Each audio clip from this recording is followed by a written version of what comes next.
شاه است حسین، دین است حسین،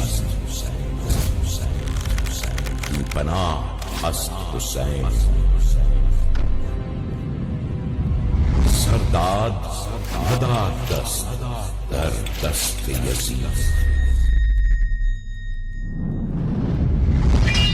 حقا که بنای لا اله است حسین. ای کربلا ای کربلا ای کربلا ای کربلا. انسان کو بیدار تو ہو لینے دو، ہر قوم پکارے گی ہمارے حسین.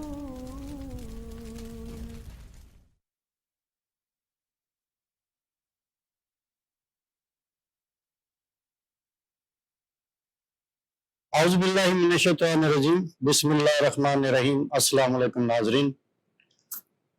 محرم الحرام کا مخصوص پروگرام قیام کربلا اور دور حاضر کے ساتھ ارشاد الاسر جعفری آپ کی خدمت میں حاضر ہے. ہمارے ساتھ بلند پایا علمی اور مذہبی شخصیات موجود ہیں.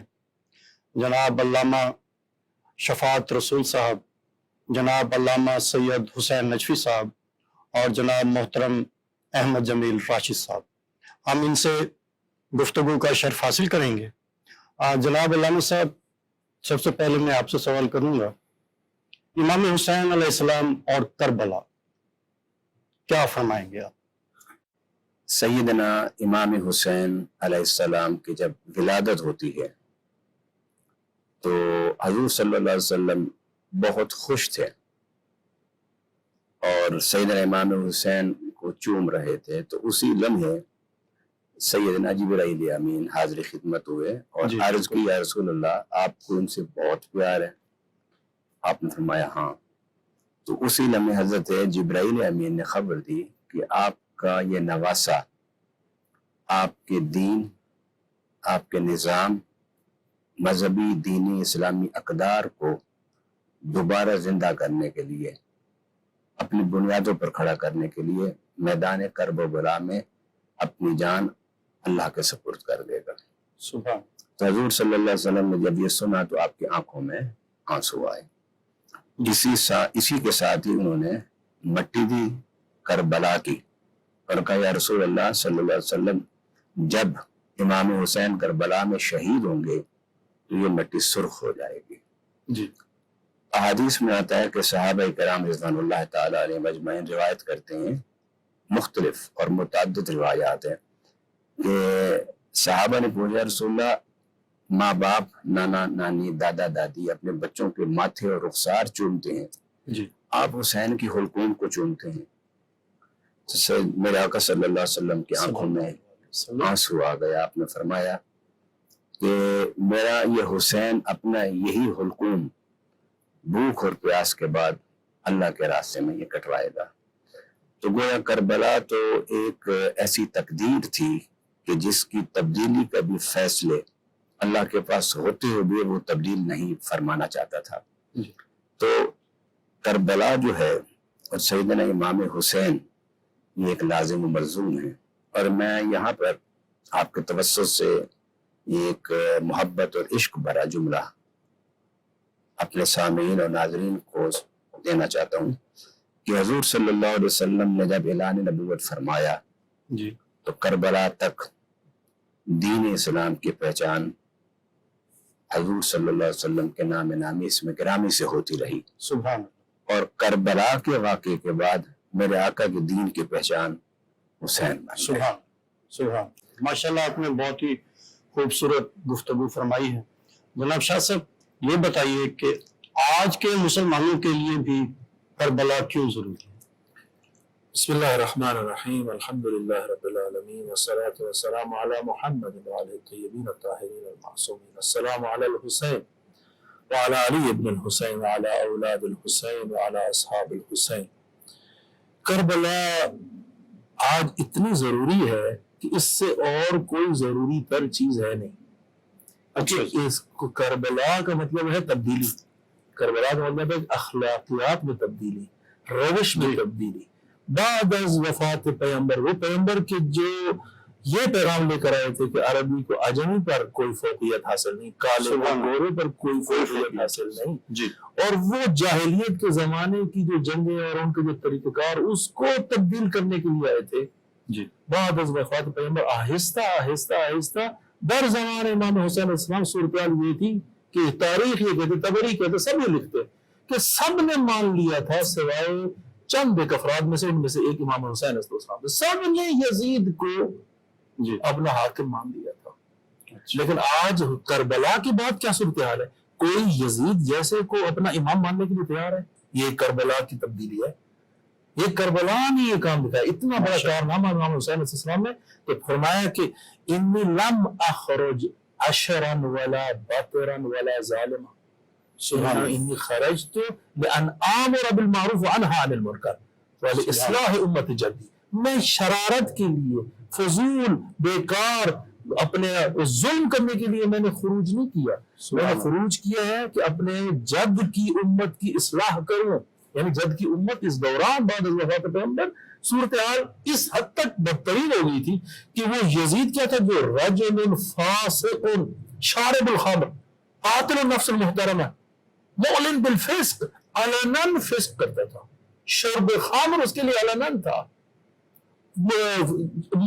یعنی قاتل تھا لوگوں کا. اس قسم کا فرد جامعے کے اوپر تھا. یعنی امام حسین علیہ السلام بتا رہے ہیں کہ اگر آپ کی سوسائٹی کو کسی نے راہبری کرنی ہے تو وہ متدین شخص ہو، وہ ایک ایسا شخص ہو جو اخلاقیات کی پابندی کرنے والا ہو، جو اسلام کے امور کے ساتھ متدین اور متعبد ہو. وہ شخص آ کر اسلام اور مسلمین کی جو ہے رہنمائی کر سکتا ہے. اس لیے الحسین منی وانا من الحسین، وہ تو سب کو سمجھ آتی ہے جی بالکل کہ نانا سے نواسے کا ہونا تو یہ مسلم ہے، لیکن اب نواسے سے نانے کا ہونا وہ اسی وجہ سے ہے. یہ حدیث پیغمبر تبھی سمجھ آتی ہے کہ اگر حسین کی یہ تحریک نہ ہوتی تو آج نمازیں نہ ہوتی، آج یہ اذانیں نہ ہوتی. یہ یزید جس قسم کے حالات کو مہیا کر رہا تھا، جب یہ قافلہ لوٹا پھوٹا قافلہ آیا ہے نا یزید کے دربار میں، اس نے کیا کہا ہے؟ لعبت بنو ہاشم بالملک. بنو ہاشم نے کھیل بنایا ہوا تھا. یعنی پیغمبر لا وحی جا، کوئی وحی نہیں آئی، کوئی پیغمبر نہیں ہے، ہر چیز کا انکار کر کے بیٹھا ہے. اب آپ دیکھیں باوجود کہ ہمارے اختلافات مذہبی اور افکاری بہت زیادہ ہے، لیکن یزید کے اوپر سب یزید لعین، یزید فاسق، اس کے اوپر سب کو ہے، کیونکہ یزید نے وہ بدترین کام انجام دیا ہے کہ جس کے اوپر اتفاق ہے. اس لیے آپ کا سوال بہت بہترین ہے کہ کربلا وہ نقطہ عطف ہے کہ جو اتحاد امت اسلامی ہے. اس نقطے کے اوپر پوری امت اسلامی کو، شیعہ ہے، سنی ہے، دیوبندی ہے، فلاں ہے، فلاں کتنے بھی مختلف مکاتب فکر ہو سکتے ہیں، کربلا میں امام حسین کی مظلومیت اتنی واضح ہے کہ پوری امت کو اس پر جمع کیا جا سکتا ہے. بے شک ایسے ہی. جناب احمد جمیل راشد صاحب، امام حسین نے یزید کی بیعت سے انکار کیا، یہ کچھ اقدار کی حفاظت تھی؟ کون سے اقدار کی حفاظت تھی؟ اصل میں آج ہمیں اس کردار کی ضرورت ہے جی جو امام علی مقام علیہ السلام نے کربلا کے میدان میں پیش کیا. اس کردار کو اپنانے کی ضرورت ہے. آج ہمارے معاشرے میں اسے منایا تو بہت جاتا ہے، لیکن کردار حسین کو اپنانے کی ضرورت ہے. اس بلند ترین اخلاق کو، اس اعلیٰ کردار کو، اس عزم و حوصلے کو اور اس جرأت اور بہادری کو اگر ہم اپنائیں گے تو پھر یقین کیجئے کہ جس قومی یکجہتی کی ہمیں آج ضرورت ہے وہ قائم ہوگی، اور ہماری نوجوان نسل کے اندر وہ اقدار بھی آئیں گی. اور اس کے لیے آج کی ہماری معزز خواتین کو وہ نمونہ رکھنا پڑے گا جو سید النساء فاطمہ رضی اللہ تعالیٰ عنہ نے اپنے کردار کے اندر پیدا کیا تھا. ہم اس بات کا تو ذکر کرتے ہیں، لیکن معزز ناظرین اور سامعین، اصل چیز تو وہ ہے کہ جو اس عظیم سید النساء حضرت فاطمہ رضی اللہ تعالیٰ عنہ نے ان کی تربیت کے اندر پیدا کی تھی، وہ تربیت کا اثر تھا کہ جو کربلا کے میدان کے اندر بھی یہ چٹان بن کے کھڑا رہا، جرأت اور بہادری کی ایک اعلیٰ ترین مثال قائم کی. اور کربلا ہی ہمیں آج کے اس دور کے اندر وہ درس دے رہا ہے استقامت کا، جرأت کا، بہادری کا. اور یہ درس انشاءاللہ قیامت قائم رہے گا ان لوگوں کے لیے کہ جو طاغوت کے خلاف ڈٹ جاتے ہیں اور پھر وہ اپنی کام آ جاتے ہیں۔ قرآن عظیم الشان نے بھی اسی بات کی جانب ذکر کیا ہے کہ وہ لوگ جو اللہ کے راستے میں مارے گئے وہ زندہ ہیں لیکن تمہیں ان کا شعور نہیں۔ سبحان اللہ، سبحان اللہ۔ علامہ صاحب، ہم واقعہ کربلا کو ایک مذہبی واقعہ سمجھیں یا اس سے انسانی حقوق کی پاسداری بھی ہوتی ہے؟ واقع کربلا دین کی اساس ہے جی، اور دین میں مذہب، سیاست، اقتصادیات، معاشیات، تعلیم، عدالت، یہ سارے اس نظام کے اجزاء ہیں۔ جی، واقع کربلا در حقیقت امام حسین رضی اللہ تعالی عنہ جب کربلا میں پہنچے، اب یہاں پر ایک بڑا سوال بھی میں لے لیتا ہوں جو ہم تک لوگوں کے آتے ہیں اور آپ کا جواب بھی ہے جی، جی، کہ امام حسین علیہ السلام جب بڑی تھوڑی جماعت کے ساتھ تھے تو آپ جنگ کے لیے کیوں گئے؟ تو اس کا بڑا مختصر جواب یہ ہے کہ امام حسین رضی اللہ تعالیٰ عنہ علیہ السلام جنگ کے لیے گئے ہی نہیں تھے۔ جی، بالکل۔ اگر جنگ کے لیے آپ جاتے تو آپ ایک اعلان مکہ میں یا مدینہ میں فرما دیتے جی، کہ میں جنگ کے لیے جا رہا ہوں یزید سے، تو لاکھوں کا لشکر امام حسین کی قیادت میں جانے کے لیے تیار ہو جاتا۔ بالکل۔ اچھا، آپ صرف اور صرف امت کو یہ بتانے گئے تھے کہ یزید کی جو نامزدگی تھی جی، بطور خلیفہ وہ ایک صحیح فیصلہ نہیں تھا، اور اس فیصلے کے خلاف آپ نے ایک احتجاج لوگوں میں شعور بیدار کرنے کی کوشش کی، کیونکہ امام حسین اگر اس مقام پر خاموش ہو جاتے تو لوگ یزید کی خلافت کو صحیح سمجھنا شروع کر دیتے۔ بالکل اور دنیا جانتی ہے کہ یزید کس کردار کا مالک تھا، جی، دنیا جانتی ہے کہ یزید کے عمل کیا تھے، اس کی خلوت و جلوت میں کتنا فرق تھا، اور وہ کس قسم کے روش زندگی کے گزارتا تھا۔ تو سیدنا امام حسین علیہ السلام کا مدینہ سے مکہ اور مکہ سے کربلا تک کا سفر، یہ امت کو یہ بیداری تھی کہ اس وقت عالم اسلام پر وہ شخص مسلط ہو گیا ہے جو اس منصب کے ہرگز لائق نہیں۔ لیکن اسلامی خلافت ہے، اسلامی ریاست ہے، تو اس میں انتشار تو کوئی بھی نہیں چاہتا، اور نہ ہی امام حسین کی یہ نیت تھی، کیونکہ بڑے عجیب سے سوالات آج سوشل میڈیا پر گھومتے پھر رہے ہیں، ان کو بھی مخاطب کرنا اس پروگرام میں بڑا ضروری ہے۔ تو آپ اگلا سوال یہ لوگ کر دیتے ہیں تو یہی کام کرنا تھا تو مدینہ میں بیٹھ کے کر لیتے، مکہ میں بیٹھ کے امام حسین کرتے، صرف بات ہی کرنی تھی نا۔ جی، تو اس کے لیے یہ ہے کہ مدینہ جو تھا وہ سیاسی طور پر مرکز نہیں رہا تھا، کیونکہ دارالخلافہ کوفہ منتقل ہو چکا تھا۔ تو کوفہ جب دارالخلافہ تھا آپ کا، تو ایک اسلامی خلافت کا سیاسی مرکز تھا، وہاں جا کے بات کرنا وہ پوری ریاست میں ایک آواز اس کی گونجتی تھی، اور یہ جو حکمران تھے، شام کے حکمران تھے، ان کی پوری نظر تھی کوفہ کے اوپر، اور وہ کوفہ کی سرگرمیوں کو دیکھتے رہتے تھے اور کوفہ کے سرگرمیوں کا نوٹس لیتے رہتے تھے۔ تو سیدنا امام حسین علیہ السلام کا وہاں جا کے امت کو یہ بتانا، یہ سمجھانا کہ یہ شخص امت مسلمہ اور اسلامی ریاست کا سربراہ اور لیڈر اور قائد بننے کی اہلیت نہیں رکھتا، بلکہ یہ فاسق و فاجر انسان ہے۔ اور جس طرح حضرت نے وہ شعر سنائے، اس نے کہا کہ جب سیدنا امام حسین کا سر اقدس لایا گیا جی، اس کے دربار میں، اس لعین کے دربار میں، تو اس کی خوشی اس کے چہرے سے دیکھی جاتی تھی، اور اس نے اس موقع پر کہا، اس نے کہا کہ کاش آج میرے آباء و اجداد زندہ ہوتے تو وہ دیکھتے کہ میں نے بنو ہاشم سے کیسے بدلہ لیا ہے۔ اور اس نے اس موقع پر کہا تھا کہ یہ تو ایسی بات ہی تھی کہ مجھ پر وحی آتی ہے، جبرائیل آتا ہے، دین ہے، یہ سب لاو و لاب تھا۔ اب ان باتوں کو، اور اس کے علاوہ آپ دیکھیے کہ لوگ یزید کو بری کرنے کی کوشش بھی کرتے ہیں کہ وہ حضرت امام حسین کے قتل میں شامل نہیں تھا۔ امام حسین کے قتل میں شامل نہیں تھا تو نعمان کو کیوں گورنرشپ سے ہٹا کے، متبادل جو اہل بیت سے بغض اور عداوت رکھتا تھا اس کو کیوں گورنر بنایا گیا؟ پھر اس کے بعد جب قافلہ حسین اجڑ گیا، جی شہادتیں ہو گئیں، ان کی جسد اطہر کو اہل بیت کے گھوڑوں کے پاؤں سے ان کی ریزہ ریزہ کر دیا گیا۔ اس کے بعد مشکیں باندھتے ان کو کوفہ سے دمشق لایا گیا۔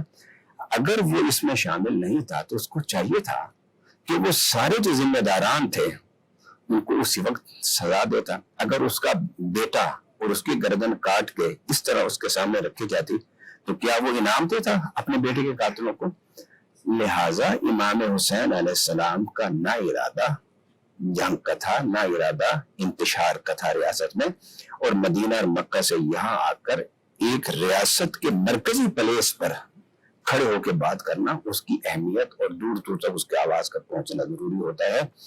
اور یہ جو خلاف حضرت امام حسین کی جو شہادت ہے یہ قیامت تک کے لیے مسلمانوں کے لیے اور مظلوموں کے لیے ایک راستہ ہے۔ مثلا آپ پر ظلم ہوتا ہے تو آپ ظلم برداشت کریں، اس کا درس امام حسین نے نہیں دیا۔ فرمایا کہ اللہ کے راستے میں شہید ہو جانا یہ بزدلی کی زندگی سے بہتر ہے۔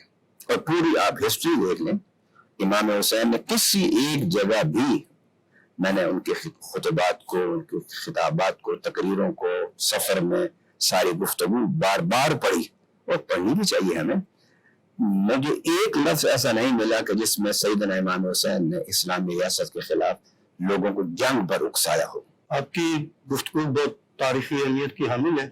علامہ صاحب، آج کے دور میں ہم حضرت امام حسین علیہ السلام کی قربانی کو کیسے دیکھ سکتے ہیں؟ آج کے دور میں امام حسین علیہ السلام کی جو قربانی ہے وہ پیغام ہی پیغام ہے کہ صبر اور استقلال جب آپ کے اوپر ہر طرف سے یہود اور ہنود کے اس وقت تابڑتوڑ حملے، ہمارا ملک ابھی ایک جنگ سے باہر آیا ہے، جی، اور جو ہمارے دشمن ہیں، پاکستان کے دشمن، وہ سکون لینے والوں میں سے نہیں ہے۔ اس وقت آپ جتنے بھی اسلامی ممالک کو دیکھیں، ایک ہی بعد از دیگری ان کو خراب کر دیا گیا ہے، ان کو توڑ دیا۔ سیریا کو دیکھیں آپ، عراق کو کمزور کر دیا گیا، لبنان کو کمزور کر دیا گیا۔ اب ان کی جو نظریں ہیں اور وہ یہود اور ہنود کی، وہ پاکستان پر ہے اور ایران پر ہے، اور وہ اسلامی ممالک انڈونیشیا، ملیشیا، جو از لحاظ نظامی اور فوجی لحاظ سے جو مضبوط ہے، ان کے اوپر وہ چاہتے ہیں کہ ان کا ہی وہ ہر طرف دور دورہ ہو جائے، وہ ختم کر دینا چاہتے ہیں مسلمانوں کی طاقت کو۔ اس وقت مسلمانوں کے لیے جو مہم ہے کہ وہ ایک جزئی فقہی اور اس قسم کے اختلافات کو پس پش ڈالے، اس وقت اصل اسلام کے اوپر حملہ ہے۔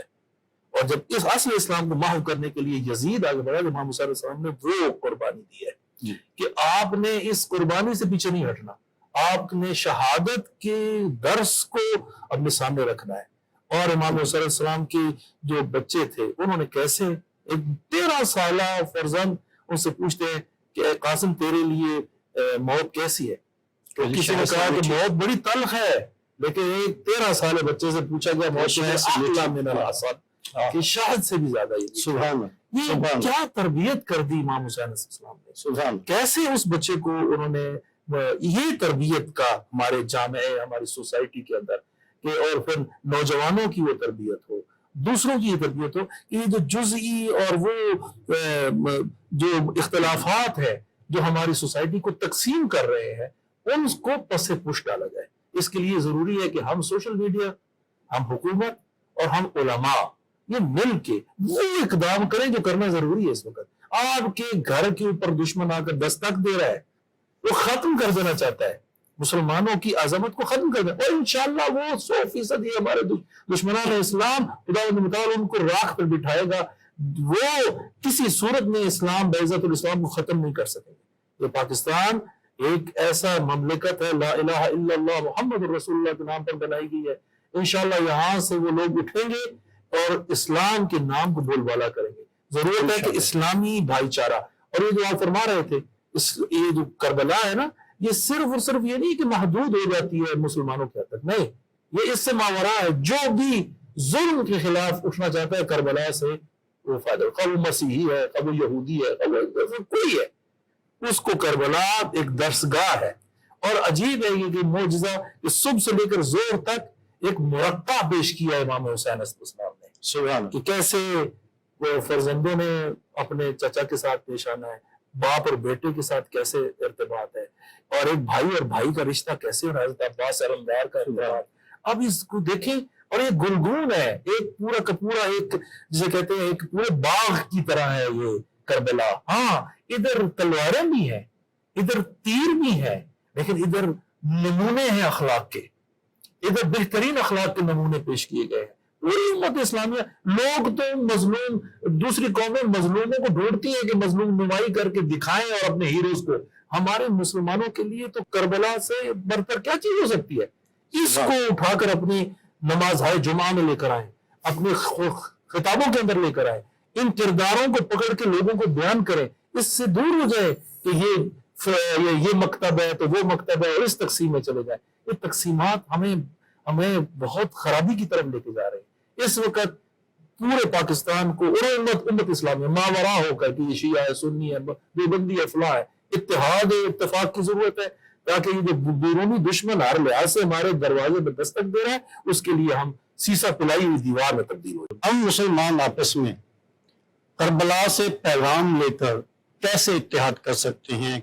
اصل میں تو حسینی کردار جو ہے، جی جو اس میں شبیری ہے، وہ ہے اتحاد اور اتفاق کا پیغام۔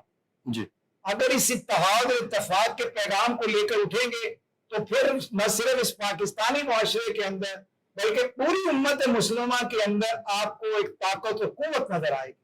اور اس کی مثال آپ دیکھ لیں کہ فلسطین کے اندر وہاں کے بچے، بوڑھے، جوان اور وہاں کی خواتین نے وہ عزم اور کردار ادا کیا ہے کہ جو دراصل کردار حسینی ہے۔ اور اس کردار حسینی سے ہم یہ سبق سیکھ سکتے ہیں کہ جس طرح آج پوری امت کے اوپر جو ایک پورا اسے نشانہ بنایا جا رہا ہے، ہم اس سے نکل بھی سکتے ہیں اور اس حسینی کردار کا مظاہرہ کر سکتے ہیں۔ صرف بات اس چیز کی ہے کہ پوری امت کے اندر کردار حسینی جو ہے اس کو پیدا کیا جائے، پختہ کیا جائے، اور صرف یہ محرم کے 10 دنوں کے اندر نہیں، پورا سال جو ہے وہ ہمارے نوجوانوں کو، ہمارے بزرگوں کو، ہمارے بچوں کو وہ کردار جو ہے وہ اپنانا چاہیے، وہ اختیار کرنا چاہیے، اتحاد کا، اتفاق کا، پیار کا، محبت کا، کہ جو دراصل جرت کا کردار ہے اور نماز سے محبت ہے۔ آپ دیکھیں کہ سیرت حسینی کے اندر کیا چیز نظر آتی ہے۔ کربلا کا میدان ہے، وہاں کی مٹی جو ہے وہ خون کے ساتھ، مطلب خون کے اندر مبتلا ہے، لیکن نماز کا وقت آتا ہے تو نواز رسول سجدے کے اندر گر جاتے ہیں اور اللہ کے حضور وہ اپنی عاجزی انکساری کا اظہار فرماتے ہیں۔ یہ ہے وہ تربیت، اور یہ نماز ہی دراصل وہ پیمانہ ہے جو بندے اور رب کے تعلق کو مضبوط کرتی ہے۔ آج ہمیں اسی چیز کی ضرورت ہے، اور نماز ہی یعنی ایک ہی صف میں کھڑے ہو گئے محمود و ایاز کہ جو اتحاد پیدا کرتی ہے، اتفاق پیدا کرتی ہے، اور ہمت و جرت پیدا کرتی ہے کہ میرا مالک خالق ہے، رب ہے، میں نے اللہ کے سوا کسی سے نہیں ڈرنا، میں نے اللہ کے سوا کسی کے آگے نہیں جھکنا۔ خالق اور مالک جو ہے وہ صرف اللہ رب العالمین کی ذات ہے۔ قرآن نے جو فرمایا کہ ان الصلاۃ والنسک ومحیای ومماتی للہ رب العالمین، کہ میری زندگی، میرا مرنا اور جینا اللہ کے لیے ہے۔ سیدنا امام عالی مقام میں اس کی پورا کا پورا جو ہے وہ اس کا نمونہ پیش کر کے دکھایا۔ سبحان اللہ جی، بہت خوبصورت گفتگو کیا آپ نے۔ علامہ صاحب، واقعہ کربلا میں، میدان کربلا میں ہمیں خواتین کا کردار بھی نظر آتا ہے، تو ہماری آج کی جو خواتین ہیں تو وہ کردار جناب سیدہ زینب سلام اللہ علیہا کو دیکھتے ہوئے کس طرح سے اسلام کی خدمت کر سکتی ہیں؟ خواتین اسلام اور اہل بیت کی جو خواتین مطہرات تھیں وہ تو سب ہدیہ تسلیم، ہدیہ تبریک کی مستحق ہیں، مگر سیدہ زینب سلام اللہ علیہا نے جو کردار ادا کیا، اس کردار کے ذکر کے بغیر کربلا کا بیان ہی مکمل نہیں ہوتا۔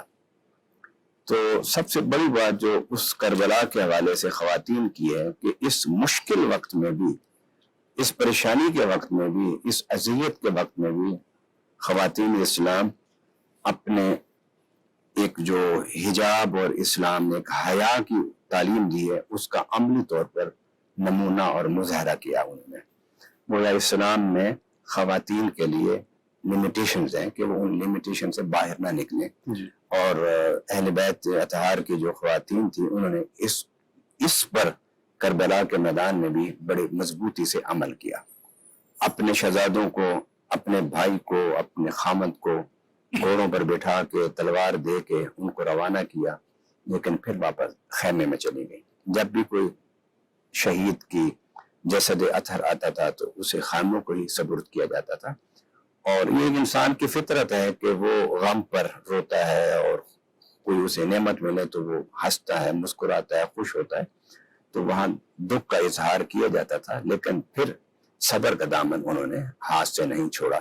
اور اس حوالے سے یہاں ایک اور بات بھی بڑی ضروری ہے کرنا، وہ یہ کہ آپ مدینہ سے کربلا تک کا سفر دیکھیں کہ امام حسین علیہ السلام نے تلقین کی اور بتایا کہ میرے نانا نے جو ریاست بنائی، جو حکومت بنائی، جو نظام، جو دین دیا، اس کو کس طرح خراب کیا گیا، اس کو کس طرح معطل کیا گیا، اس کو کس طرح اپنے ٹریک سے اتارا گیا.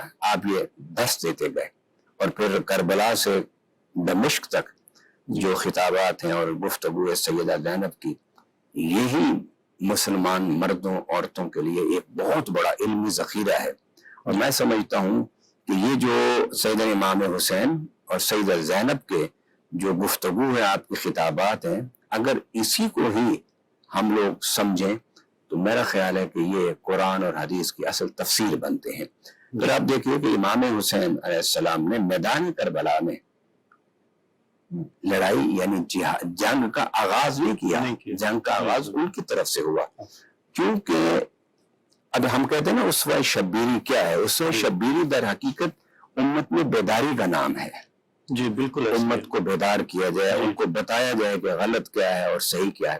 مجھے آپ بتائیے کہ حضرت امام حسین علیہ السلام جو مدینہ سے مکہ اور کربلا آئے، وہ کیا بے چینی کیا تھی؟ وہ بے چینی یہ تھی کہ یزید کی خلافت، یعنی اس کو آپ خلافت ہم اصلی معنی میں نہیں لے رہے، یعنی خلیفہ یعنی حکمران کے معنی میں، اس کو نامزد کر دینے سے وہ جو سارا ایک کرائیٹیریا تھا قرآن اور حدیث کا کہ اس قسم کا بندہ، اس قسم کی شخصیت لیڈر ہونی چاہیے، اس کو یہاں آ کے بالکل ختم کر دیا گیا.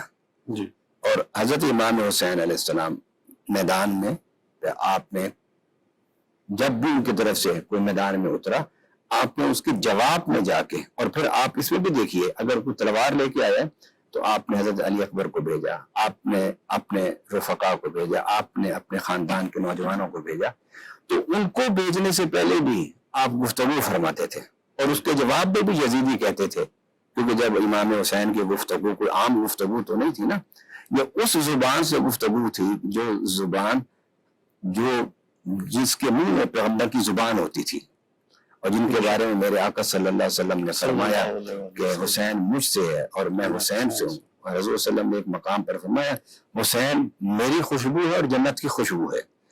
وہ جب گفتگو فرماتے تھے تو وہ یزیدیوں کے دلوں پر اثر کرتے تھے اور ان کے ذہن بدلتے تھے، ایک جملہ ان کے ذہن جب بدلنے لگتے تھے تو پھر وہ جو شمر تھا اور دوسرے جو لائن تھے وہاں پر، وہ پھر کہتے تھے امام حسین سے کہ آپ گفتگو زیادہ طویل نہ کریں، حسین یزید کی بیعت کرنی ہے تو بتاؤ، نہیں تو میدان میں آؤ. جی بہت خوبصورت گفتگو کی آپ نے. علامہ صاحب،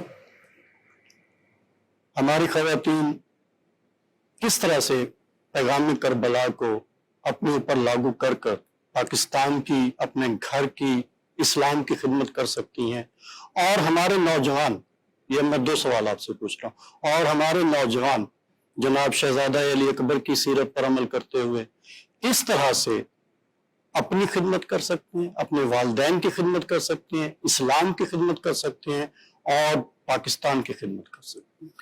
تربیت شروع ہی گھر سے ہوتی ہے، ماں سے. اور خواتین اگر کربلا کا معنی اور اس کو اپنے اندر جذب کر لیں تو ایسی اولاد اور بڑی کر کے معاشرے کے حوالے کریں کہ جو باعث بنے کہ اخلاقیات اور اچھائی کا دورہ ہو اور ایک وہ مدینہ فاضلہ وجود میں آ سکتا ہے۔ جناب زینب سلام اللہ علیہ نے اس کربلا کو اگر جناب زینب سلام اللہ علیہ اور وہ باقی یہ قافلہ نہ ہوتا تو یہ کربلا تو اس قتل کے بعد خاموشی ہو جاتی اور وہ تاریخ کی اوراق میں نظر بھی نہیں آنا تھا، لیکن جناب زینب سلام اللہ علیہ کا کردار تھا اور جناب زینب سلام اللہ علیہ وہ شجاعت دکھائی انہوں نے۔ کہتے ہیں کہ جب یہ قافلے کو لے کے جایا جا رہا تھا 12 محرم کو، جب یہ قافلے کو لے جایا گیا تو ہر خاتون اپنے پیارے کے اوپر گری۔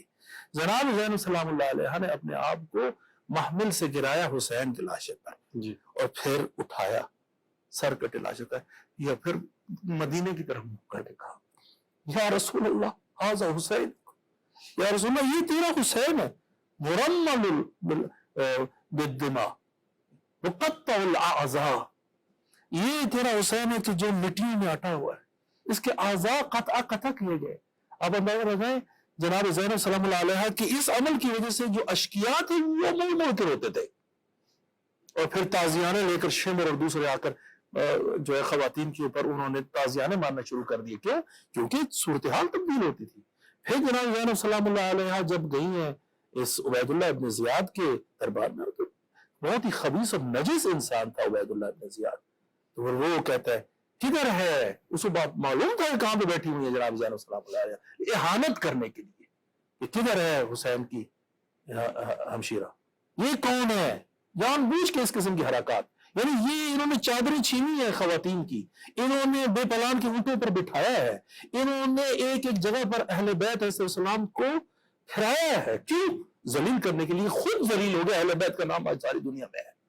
وہ کہتے ہیں کہ 3 دن تک جب شام میں یہ قافلہ وارد ہونا تھا رکایا گیا تاکہ یہ بازار سجے، اور پھر بازاروں کو جب سجایا گیا تو پھر کہتی ہیں جناب فاطمہ صغریٰ ایک کو کہتی ہیں کہ تم اس طرح کرو کہ یہ جو سر ہے نا، جو نیزوں کے اوپر سر ہے، یہ آگے لے جاؤ، ہم لوگوں کی انظار سے بچنا چاہتے ہیں، یہ لوگ جب یہ جو نیزوں کے اوپر سر ہے یہ آگے آگے جائیں گے تو لوگ اسے دیکھیں گے، ہمیں نہیں دیکھیں گے۔ لیکن شمر اور اس کے جو دوسرے افراد تھے انہوں نے کیا کیا کہ آ کے وسط میں، جب خواتین کے وسط میں یہ لے کے آیا تاکہ رسول زادیوں کو لوگ دیکھیں، کوئی کیا چیز پھینک رہا تھا، کوئی کیا چیز پھینک رہا تھا۔ یہ رسول زادیوں کو اس طریقے سے یزید کے دربار میں لایا گیا، اور یزید کیا تھا، اور تاریخ طبری کہتی ہے کہ اس حال میں جب لایا گیا اور اندر دربار میں لایا گیا تو یہ اس وقت شطرنج کھیل رہا تھا، اور پھر اپنی چھڑی کے ساتھ حسین کے دانتوں پہ مارتا تھا، حسین کے دانتوں کے اوپر نواسہ رسول کے دانتوں کے بعد وہ لب کہ جن لبوں کو پیغمبر چما کرتے تھے ان کو اس طریقے سے اہانت کی تھی۔ یہ جو ساری چیزیں، یہ جو مظلومیت ہے، یہ مظلومیت ہماری خواتین جناب زینب سلام اللہ علیہ سے وہ شجاعت سے آج غزہ کی خواتین وہ کام کر رہی ہیں۔ غزہ کے اندر یقین کیجئے 20,000 سے زیادہ صرف بچے مارے گئے، 15 سے 20,000 کے قریب خواتین ماری گئی ہیں، 50,000 کا جو عدد بیان کیا گیا ہے یہ تو وہ ہے جو سبت میں آیا ہے، وہ جو ہارورڈ کی جو دوسروں کی ہے کہ 3,70,000 سے زیادہ لوگ اس وقت معلوم نہیں ہے کہ وہ کدھر عزیز آوار ہے، مسلمان کدھر خاموش ہے۔ کربلا اس دن کے لیے ہے، اس کربلا سے فائدہ اٹھائیں۔ آپ کی عرض اسلام کے اوپر حملہ ہے اور ہر لحاظ سے آپ کو مٹا دینا چاہتے ہیں، آپ کی کمر توڑنا چاہتے ہیں۔ مسلمان خواتین ہو وہ کربلا سے جناب زینب سلام اللہ علیہ کی شجاعت کا درس لے، تربیت کا درس لے، کس طرح سے ظالم کے آگے کھڑا ہوا جاتا ہے، کس طریقے سے ان کے آگے کھڑے ہو کر اسلام اور مسلمین کا نعرہ بلند کیا۔ جب گئی ہیں ادھر یزید کے دربار میں، وہاں پر بھی کیا، وہاں پر بھی پیغمبر کا نام لیا ہے۔ کسی پر اتنے ظلم شدید ہو جائے اور پھر بھی ایک خدا کو یاد رکھے تو یہ خدا کی وحدانیت کے اوپر حق دلیل ہے کہ اس طریقے سے یہ خانوادہ اللہ اور اللہ کے نام کے اوپر یہ قربان ہو گیا۔ پوری امت کے لیے یہ نمونہ عمل ہے۔ اسی واسطے پیغمبر نے فرمایا تھا انی تارکم فیکم الثقلین کتاب اللہ و اطرۃ اہل بیتی ما ان تمسکتم بہما لن تضلوا بعدی۔ یہ حدیث اکثر میں یہی ہے کہ میں تمہارے درمیان 2 گراں قدر چیزیں چھوڑے جا رہا ہوں، کتاب خدا اور اطرۃ اہل بیت۔ سبحان اللہ۔ اطرۃ اہل بیت، اطرت جیسے قرآن پاک اور منزہ ہے، اس کسی لحاظ سے اس کے اندر کوئی نجاست وارد نہیں ہو سکتی، اسی طریقے سے پاک اور منزہ ہے یہ اہل بیت، یہی وہ سچے ہیں کہ جن کو پیغمبر ساتھ لے کے گئے مباہلہ کے موقع پر، سبحان اللہ، یہی وہ سچے ہیں کہ جو یا ایھا الذین آمنوا اتقوا اللہ وکونوا مع الصادقین، اے ایمان والو تقوی اختیار کرو، سچوں کے ساتھ ہو جائے۔ اہل بیت سچے، یہ پاک اور منزہ ہے، ان کے کردار کے اوپر ایک انگلی اور ایک حرف نہیں ہے، پوری امت کے لیے قرآن اور اہل بیت پیغمبر نے فرمایا، پیغمبر کے قول کے اوپر جمع ہو جائیں، یہ پیغمبر کی ذات ہمارے لیے، اور یہ قرآن اور اہل بیت یہ پیغمبر کا چھوڑا ہوا ایک سرمایہ ہے، اس کے ساتھ تمسک اختیار کرے، یہ ہم سب کو ہمیں عزت دلائے گا، ہمیں آگے لے کے جائے گا، ہم قومی لحاظ سے اور اسلامی لحاظ سے سب سے آگے ہوں گے انشاءاللہ۔ سبحان اللہ، سبحان اللہ۔ سر، ہمارے آج کے حکمران پیام کربلا سے کس طرح رہنمائی حاصل کر سکتے ہیں؟ میں نے گزارش کی ہے نا جی کہ آج اس حسینی جرت کو اختیار کرنے کی ضرورت ہے، تب یہ امت جو ہے اپنا کھویا ہوا مقام حاصل کر سکتی ہے اور اس وقار کو حاصل کر سکتی ہے کہ جب اس حسینی جرت کا مظاہرہ کیا جائے گا، جس طرح ہمارے غزہ کے نوجوان جو ہے وہ اس کا مظاہرہ کر رہے ہیں، وہ نہتے نوجوان ہیں، ان کی خواتین، ان کے بچے، ان کے بوڑھے جو ہیں وہ آج حسینی جرت کے مقابلے حسینی جرت کا مظاہرہ کر رہے ہیں۔ اس جرت کو ہمارے حکمرانوں کو اپنانا چاہیے، اس یعنی طاغوت کے مقابلے میں کھڑا ہونا چاہیے، تب جو ہے وہ ہم اپنی کھوئی عظمت کو حاصل کر سکتے ہیں۔ بے شک۔ اور میں یہ چونکہ ظاہر ہے چند اشعار ہی میں اس واقعہ کربلا اور ایسے حاضر کے حوالے سے کچھ کہہ سکوں گا۔ جی ارشاد فرمائیں۔ اے کربلا کی خاک اس احسان کو نہ بھول، تڑپی ہے تجھ پہ لاش جگر گوشہ بطول، اسلام کے لہو سے تیری پیاس بجھ گئی، سیراب کر گیا تجھے خون رنگ رسول، کٹتی رہے گی پیش شہادت حسین کی، آزادی حیات کا یہ سرمدی اصول، چڑھ جائے کٹ جائے سر تیرا نیزے کی نوک پر، لیکن یزیدیوں کی اطاعت نہ کر قبول، قتل حسین اصل میں مرگ یزید ہے، اسلام زندہ ہوتا ہے ہر کربلا کے بعد۔ سبحان اللہ، سبحان اللہ۔ میں آپ سب کا شکر گزار ہوں کہ آپ ہمارے پروگرام میں تشریف لائے، اتنی اچھی اور خوبصورت گفتگو فرمائی آپ نے۔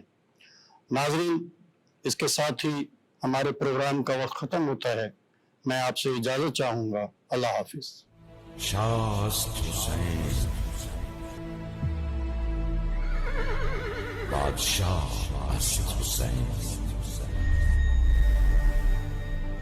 دین است حسین، بی پناہ است حسین، سرداد مدار دست در دست یزید، حقا کے بنائے لا الہ است حسین۔ اے کربلا، اے کربلا، اے کربلا، اے کربلا، انسان کو بیدار تو ہو لینے دو، ہر قوم پکارے گی ہمارے حسین۔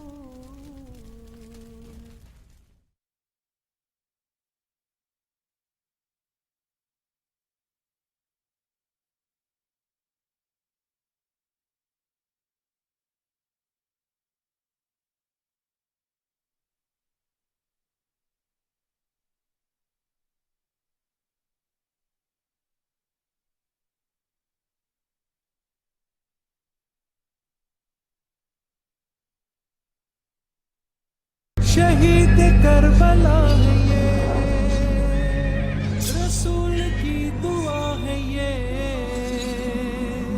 کافر مسلمان کے پیارے ہیں حسین، جرخے نوع بشر کے تارے ہیں حسین، انسان کو بیدار تو ہو لینے دو، ہر قوم پکارے گی ہمارے ہیں حسین۔